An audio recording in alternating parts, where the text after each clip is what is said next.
Eu creio que Deus tem uma obra maravilhosa para fazer em nós e através de nós.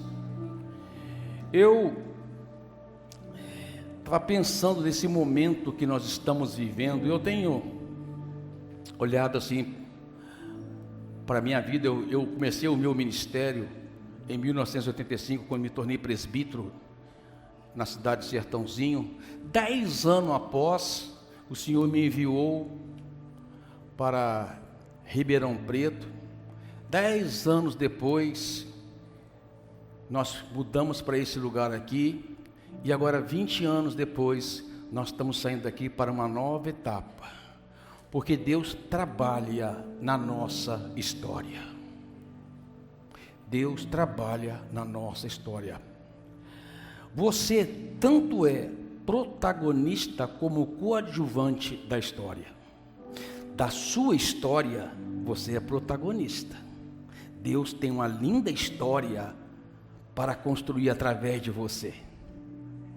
Uma linda história. E dessa história, você é protagonista. Mas da história de Deus, você é um coadjuvante.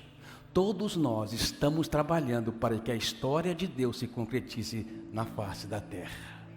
Então nós tanto somos protagonista, que é o principal da história, da sua história, você é o principal. Mas da história de Deus, nós trabalhamos em comunidade para o bem comum. Nós estamos coadjuvantes. E essa questão de história é muito interessante, porque toda história tem o seu tempo passado, tem o seu tempo presente e tem o seu tempo futuro. Não é verdade? E nós precisamos pensar que o nosso passado, as coisas que aconteceram no nosso passado, é para um objetivo do nosso futuro, e vivemos nosso presente em contentamento, e acreditar que toda a nossa história está no controle de Deus. Amém, amado? O que sossega a sua alma, o que lhe traz paz de espírito, o que dá tranquilidade para você, é saber que na sua história Deus está no controle. Então, quanto ao passado, você não carrega mágoas, ressentimento ou qualquer tipo de bagagem negativa. Quanto ao presente, você vive uma vida de contentamento. E quanto ao futuro, você acredita que Deus está trabalhando. No livro de Eclesiastes, no capítulo 7, diz assim: quando os dias forem bons, aproveite-os bem. Amém? Quem quer dias bons aqui na sua vida? Amém? Aleluia? Glória a Deus. Dia que você vai regozijar de alegria, dia que você vai fazer coisas boas. Mas quando forem ruins, considere.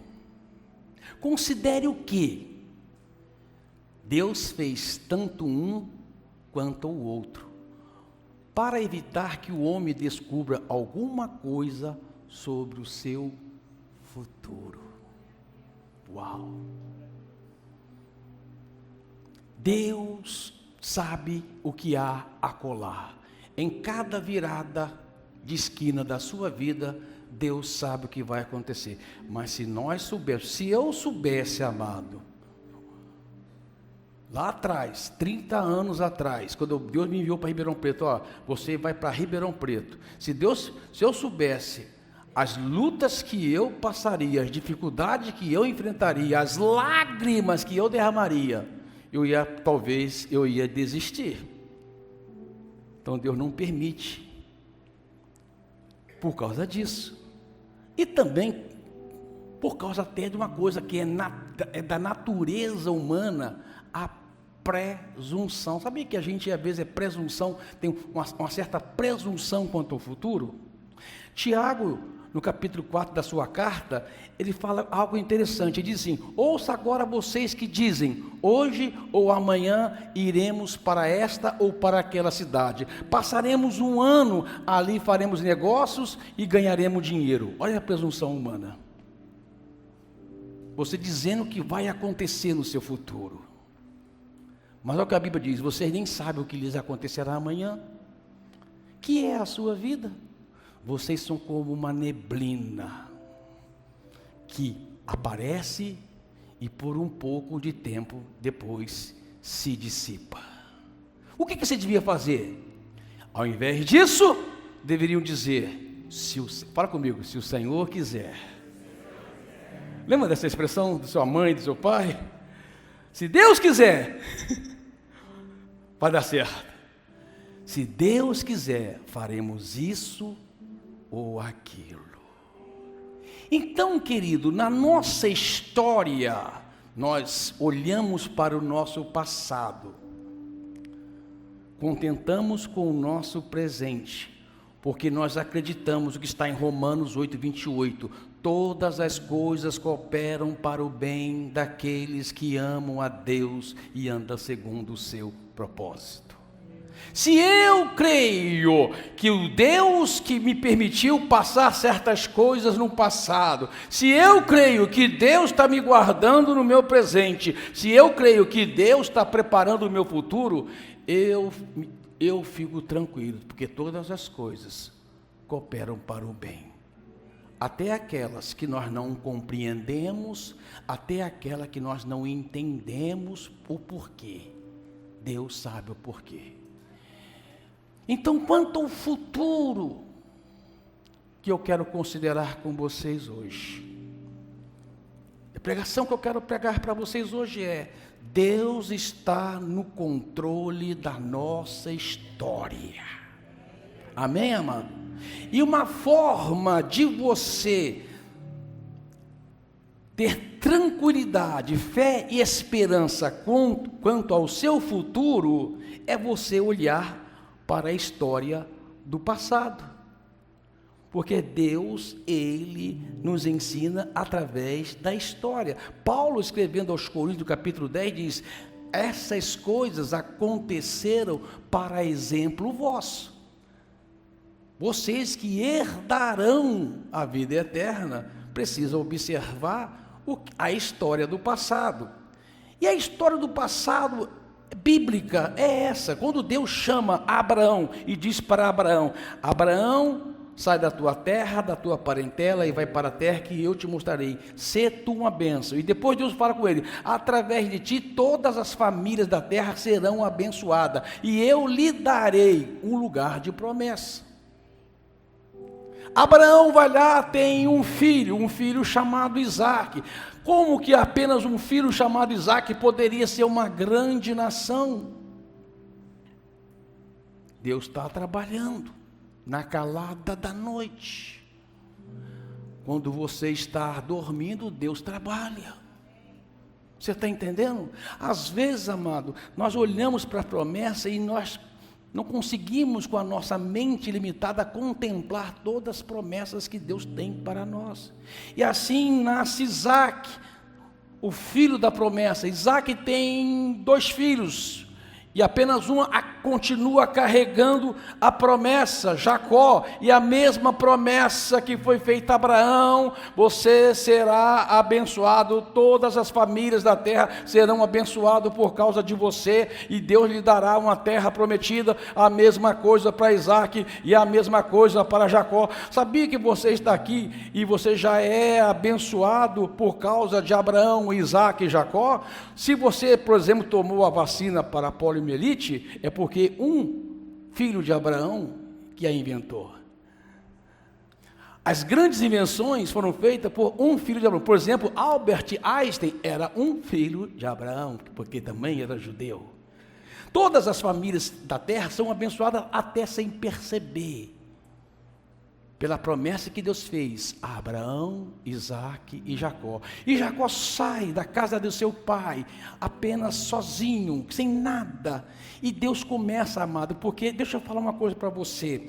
Deus tem uma mesa preparada para você no seu futuro. Nós precisamos compreender isso. Eu não sei como, mas Deus tem uma mesa preparada para o meu futuro, porque Deus passeia no tempo. A nossa mente é limitada a tempo, espaço e matéria. E é interessante que essas coisas são a assinatura de Deus.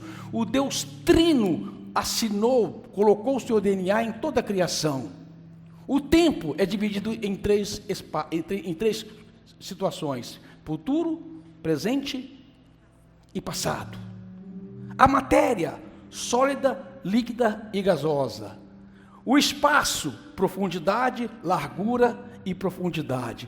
Tudo é três, porque Deus coloca o seu DNA na criação. Só que o próprio Deus passeia em tudo isso. Ele não está em espaço. Eu estou aqui no espaço, e a ciência diz que um corpo não ocupa o mesmo espaço. Você não pode estar aqui onde eu estou, porque você é matéria como eu. Mas Deus pode ocupar qualquer lugar no espaço. Qualquer lugar. Ele passeia pelas galáxias. Nada impede a Deus, porque Ele não é matéria.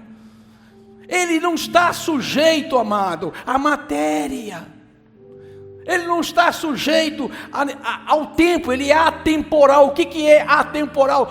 Deus passeia pelo tempo. Para Deus, o tempo é um tempo só. Passado, presente e futuro, para Deus é uma coisa só. Por isso que a Bíblia fala que para Deus, um dia para Deus, para nós é como 1000 anos, ou 1000 anos para nós é como um dia para Deus. Na verdade, o autor aí não tinha nem dimensão da grandiosidade de Deus, porque na verdade, um segundo de Deus é como 1 bilhão de anos para nós, porque Deus não está sujeito ao tempo. Então, amado, lá no seu futuro, Deus já sabe, Deus já passeou, Deus já viu, Deus já contemplou e já preparou a mesa para você. Jacó não sabia, mas quando ele sai da sua casa, Deus já estava preparando tudo. Primeiro preparou a família. Jacó não sabia quem ia ser sua família, e ele chega na casa de Labão. Labão tinha 2 filhas, Lia e Raquel. Ele olha para Raquel, se apaixona por Raquel e pergunta para Labão: o que eu faço para casar com Raquel? Você tem que trabalhar 7 anos. E ele trabalha 7 anos para casar com Raquel. Entra na tenda, no outro dia casa com a suposta Raquel. No outro dia, quando ele abre a tenda na luz do sol, não era Raquel, era Lia. Diz as más línguas que Jacó casou com Lia porque não lia. Porque se tivesse lido, saberia que primeiro casa-se na lei com a mais velha. A mais velha era Lia. Quando ele casou com Lia, e olha agora, eu sou apaixonado por Raquel. Labão, o que eu tenho que fazer para sacar com ela? Mais 7 anos de trabalho. E assim, Jacó trabalha 14 anos para constituir a sua família. Para ele na verdade foi uma trapaça de Labão, mas para Deus foi um trabalhar, porque através dessas 2 mulheres e das concubinas delas veio as 12 tribos de Israel. Talvez você não sabe o que você está passando. Talvez tem coisa na sua vida que você considera um acidente. Talvez tem coisa na sua vida que você pensa: por que isso aconteceu? Mas se a sua história está em conexão com a história de Deus, se você é um coadjuvante da história de Deus, Deus ajuda você a ser protagonista da sua história. Você está entendendo? Você não pode entender, mas Deus trabalha, Deus sabe. 12 filhos agora. 12 filhos. Porque Deus vai trabalhando. E Jacó, Deus trabalha na vida de Jacó. Jacó ficou trabalhando 14 anos, depois Jacó trabalha para ele, enriquece, Labão manda ele embora, e queria mandar ele embora sem nada na mão, mas Deus interveio, deu sonho para Labão, não, você vai embora com tudo que você conquistou. E amado, é interessante que Deus tem o tempo certo e a hora certa para o cumprimento da promessa dele na sua vida. Você está entendendo? Deus tem um tempo certo, porque lá no capítulo 17 do livro de Gênesis, começa assim: esta é a história de Jacó. José tinha 17 anos. Ué, se é a história de Jacó, por que fala de José? Porque José é a continuidade do plano de Deus para completar, para concluir, para concretizar a promessa de Deus, dada a Abraão, Isaque e Jacó. José era um tipo de Cristo que vai na frente e, sem entender, vai padecer para salvar a muitos. Isaías diz sobre Jesus que era homem de dores e sabe o que é padecer. Às vezes você está tendo um tipo de sofrimento que você não entende, você não compreende. Deixa eu falar para você uma coisa: Deus trabalha primeiramente no vaso, porque o conteúdo já está pronto.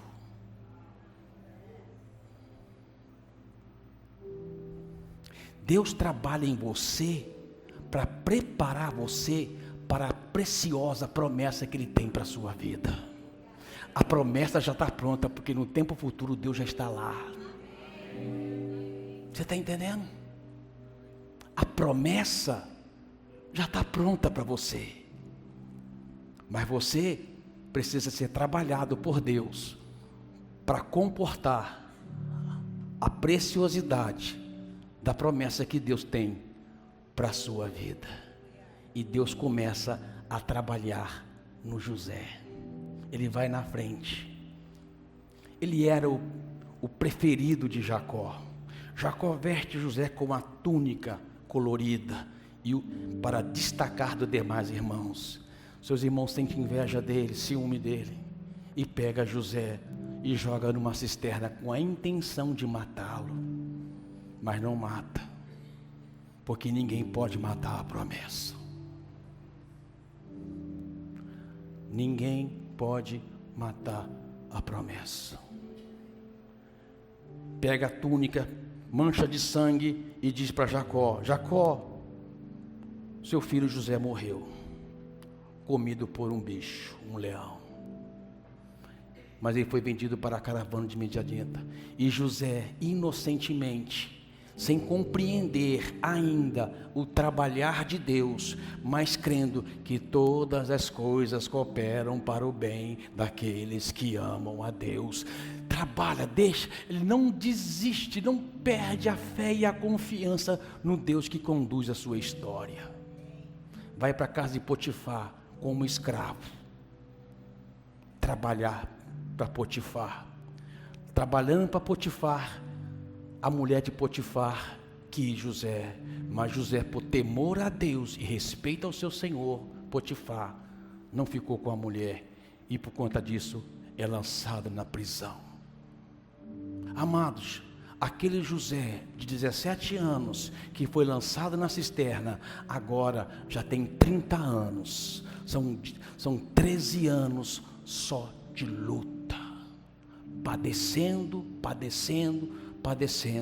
Por quê, amado? Porque Deus quer preparar o vaso certo para conter o tamanho da promessa que Ele tem. 30 anos José está lá, enviado na frente o José, e de repente Faraó chama José, e José interpreta o sonho de Faraó: 7 anos de fartura e 7 anos de fome. José, nos 7 anos de fartura, todo mundo tinha fartura, mas José tinha inteligência, estratégia. José faz celeiros e começa a guardar e comprar e guardar e comprar. Quando todo mundo tinha para vender, ele comprava. Quando ninguém tinha para comer, ele vendia. Estratégia de Deus. Passaram-se 7 anos de fartura. Depois mais 2 anos de escassez. No segundo ano de escassez, o José com 39 anos. Amado, às vezes, olhando para a promessa, parece que José foi esquecido no Egito. Talvez Jacó estava lá na sua casa, agora velho Jacó, que recebeu a promessa junto com seu avô Abraão, junto com seu pai Isaac, pensando o que vai ser daquela promessa feita ao meu pai e ao meu avô, de que seríamos uma grande nação, que habitaríamos uma terra prometida. Agora estamos aqui a ponto de morrer de fome. Fala para os seus filhos: vão no Egito comprar alimento. Agora está lá José com 39 anos. E diante dos seus irmãos, os irmãos de José, não reconheceu José, mas José reconheceu os seus irmãos. Sabe por quê, amado? Porque quem deixa Deus trabalhar na sua vida, tem uma grande transformação. Quando você se permite Deus trabalhar na sua vida, você se transforma. Agora, aqueles que não permitem Deus trabalhar, continua na mediocridade, na mesmice. Os irmãos de José estavam do mesmo jeito de quase 20 anos atrás. Não, 39 para 17, 22 anos, na mesmice. Quem não permite Deus trabalhar no vaso, nunca está pronto para a promessa. Guarda isso, isso é ouro. Se você não se permite ser trabalhado por Deus, se o vaso não está pronto, não pode receber o conteúdo, porque é precioso. E José diante dos seus irmãos, os irmãos de José lá, quando José faz ser conhecido pelos seus irmãos, os seus irmãos pensaram: e agora? José vai se vingar de nós. Nós falamos para o papai que ele morreu comido por um leão, nós vendemos eles como um escravo para os midianitas, ficou desaparecido, nem sabia para onde ele estava ou se vivia. Agora ele é o homem mais importante da terra, só abaixo de Faraó. Ele vai se vingar, ele vai nos destruir, ele vai nos maltratar. Mas, amado, quem tem visão de promessa, quem acredita que Deus está no controle da sua história, quem sabe que Deus está trabalhando no seu vaso, não sabota o seu futuro. A única pessoa que pode sabotar o seu futuro é você mesmo. José fala para os seus irmãos assim: não, meus irmãos, não foram vocês que me enviaram para cá, foi Deus trabalhando o tempo todo para a preservação de vocês e de muitos. Foi para o bem de vocês que eu fui na frente e padeci. Aleluia. Amado, José tanto salvou a sua família como salvou o mundo da época. A promessa feita a Abraão: em ti serão abençoadas todas as famílias da terra, começou a se cumprir na vida de José. Na vida de José. Ele disse: não foram vocês, vocês só foram um instrumento de Deus, para que o plano de Deus se concretizasse na minha vida. E você tem que entender isso, amado. Se você entender o trabalhar de Deus na sua história, você não vai trazer mágoas do passado para o seu presente e sabotar o seu futuro. Quantas pessoas não estão vivendo o melhor de Deus, porque ainda não trabalhou o seu passado, não deixou o seu passado para trás, não perdoou. E não perdoar, você sabota você mesmo o seu futuro. Agora, quando você confia: não, é Deus trabalhando. Isso aconteceu por plano de Deus. Deus tem uma história na minha vida, e eu creio que essa história vai se concretizar. Você pode aplaudir Jesus bem forte?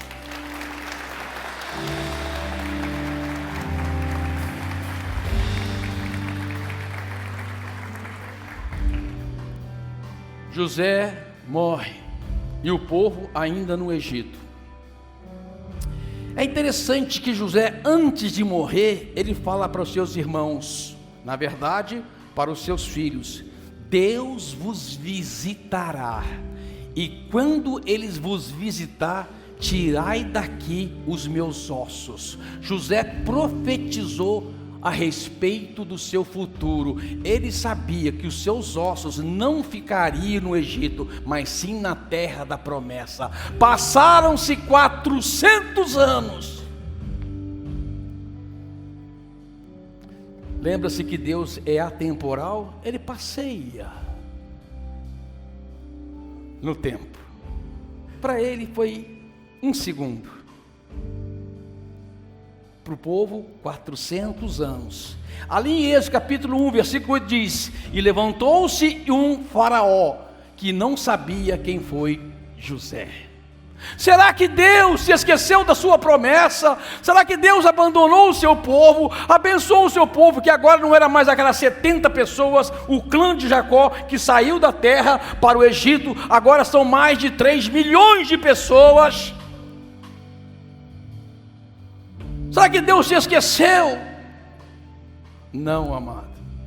O próprio faraó, que não sabia quem era José, sabia do poder e da força que tinha aquele povo. Ele disse: o povo de Israel é mais numeroso do que nós, e mais forte do que nós. Usamos de astúcia para com eles, para que, vindo a guerra, ele nos se ajude contra os nossos inimigos, e lute contra nós e saia da terra. O próprio faraó tinha medo do povo de Deus. Amado, Satanás às vezes reconhece o seu valor mais do que você mesmo.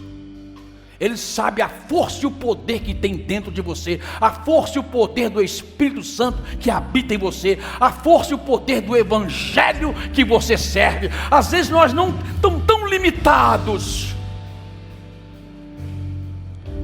mas era instrumento de Deus. Não é que Deus se esqueceu, não é que Deus perdeu o controle sobre os faraós e de repente nasce um que nem sabia quem era José e começa a perseguir o povo de Deus. Não! Era Deus trabalhando para que a promessa feita a Abraão, Isaque e Jacó se concretizasse na terra. O povo agora debaixo de servidão, antes estava acomodado, mas agora sofrendo, começa a gemer e clamar a Deus, e a Bíblia diz que Deus se lembrou da promessa de Abraão, Isaque e Jacó, e envia Moisés.